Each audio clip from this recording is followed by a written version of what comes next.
We went into our interview with one of the filmmakers for Secrets of Blackmoor, the secret history of Dungeons & Dragons, thinking we would learn about Dave Arneson's contribution to Dungeons & Dragons. We were wrong. The documentary isn't just a history of the origins of D&D. It's the history of the origins of role-playing games. It tells the story of how a group of people created the hobby we enjoy today. In short, all role-playing games owe their existence to the Twin City gamers.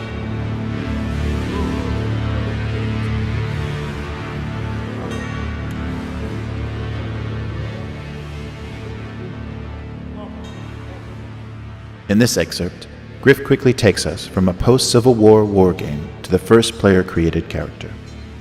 Role-playing came out of years of experimentation, and first thing that they did was they discovered this game called Strategos by this man named Totten. And Totten had done this, it was between the Civil War and there was a lull of maybe 30 or 40 years where we actually didn't have a war. And so worried, it had been 20 years since all their generals had done anything. All their generals who were heroes in the Civil War are now 60 years old. These guys are too old to lead people into battle, if not older. And so they need to figure out a way to train all their officers. So there were several games in Prussia. I think the Prussians had something, maybe the English had something too, where they were doing wargaming to train officers. And so Totten took their ideas and used them to create his own game. And one of the things, like Greg Scott talked about, Greg Scott is the founder of GHQ Miniatures. He's one of the guys that was in the group very early on. And he talked about how they didn't have morale rules. He was like, at a certain point, troops start to not do what you want them to do.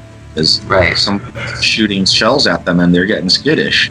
And so that was one of the things they got out of Totten. Totten also, his whole point was that win the game or lose the game, they needed to learn how to make decisions like they would in a real situation, like a real military situation. And so these elements of role-playing type stuff come out of Totten, basically. And it's this whole idea of war. You've got hidden movement. You've got people that live in the town. There are ramifications to shelling the town. You can't just shell the town because there are civilians there, or you can. I don't know. It depends on what war you're playing. That's where they got the basic. Over the next 10 years, they're doing this. Once Gary Gygax sees how Dave Arneson is running his Blackmoor games, the cat's out of the bag, and they've got to hurry up and get a game published, because if anybody else figures out how to play with that method, that storytelling type method where the referee controls reality and doles out reality verbally. So they had already been doing campaigns. Arneson had already been doing his, I think it was his first or second Napoleonic campaign, in which they were playing sort of like a diplomacy game, which there were a lot of rules for that. So he was extracting rules from other people and fans to create his own game. But then when the armies would bump into each other, they'd get out the miniatures and you'd have 1,000 miniatures on the table fighting it out in the Napoleonic era. But they were also using all of this negotiation, and a lot of that took place in the form of letters. So they would write letters to each other as heads of state to negotiate alliances or to complain that somebody was raiding their shipping or something, And so they already had that established, that style in a way. So when Wesley produced his game where you're just a person, even though you're saying you're just a person, there's really not that much difference between saying I am the leader of a country, and the way a leader interacts with other leaders of countries is by moving armies around and payments or whatever. However you do that, that's what you have at your disposal. So if I'm a person in the town, well, this is how I interact with people, is kind of more directly. And so he created this game.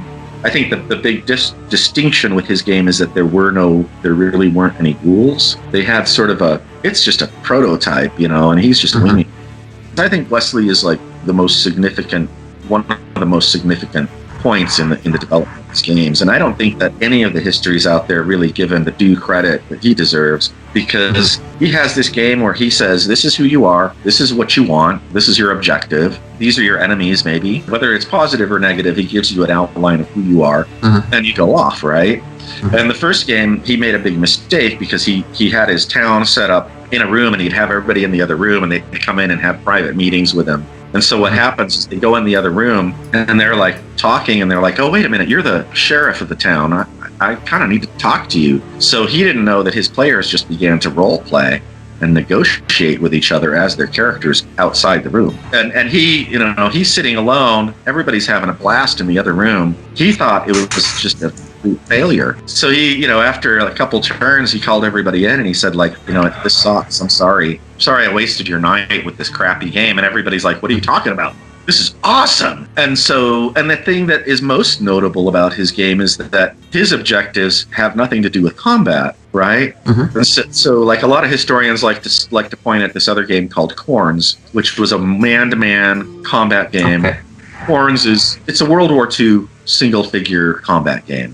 Mm-hmm. And it uses a referee, and the referee describes things kind of like a referee in D&D would describe things, at least by reading the back of the cover. But, in Corns, the whole objective is to kill the other guy's soldiers. You're not talking to anybody. There's nothing to negotiate. You're just trying to get your guys into position and hope the other guy's you get to shoot at him before he shoots at you. So there's no role playing in that. There's a certain type of refereeing, and Corns should be given credit for that referee style that appears there. But I question whether the Twin Cities guys didn't already have a similar style, because there's only a certain way you can do those things if you're a referee. So I think it's really important for Wesley to be recognized for what he did, because his whole game design is not a war game, whereas everything else that comes before Wesley is a war game. Yeah.